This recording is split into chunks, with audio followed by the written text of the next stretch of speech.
we're coming up on National Girls and Women Sports Day, and it's a nice day on the calendar to mark it, but the SEC specifically just kicks butt when it comes to women's attendance and the support for women's sports. We just saw the LSU South Carolina game, obviously, and its huge ratings and atmosphere.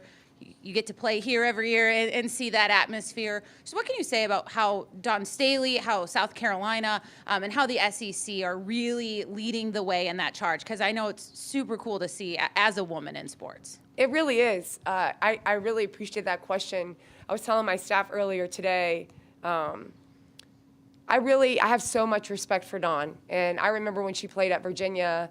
I'm not a whole lot younger than she is, so I don't want that to sound like, when I was little, I watched her, but I watched her play because the ACC tournament was in my city in North Carolina. There's nothing else in my city but this huge convention center, and they would come there and play.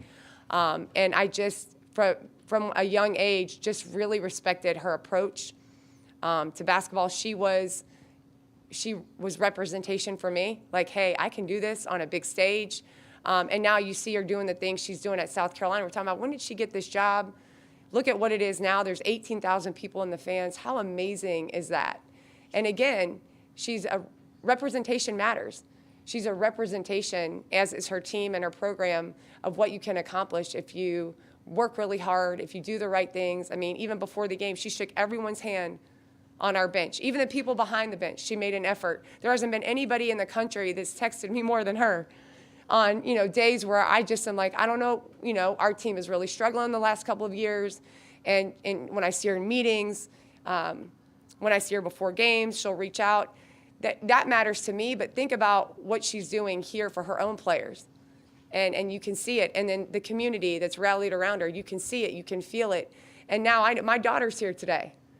And she's like, Mommy, I want to play for the Cockadoodles. I'm like, no, baby, first of all, you're not going to play for them. You're going to play for the Commodores. But she's seeing what is possible. And so when you talk about a day where we can celebrate that, I think Dawn has defined what is possible in our sport, both as a player and a coach. I'm lucky to be a colleague. I'm grateful to compete against her because she's a competitor. But more than anything, I'm thankful for her leadership, because even as a competitor, she's been somebody that's truly helped me in my position as we try to do some special things ourselves at Vanderbilt.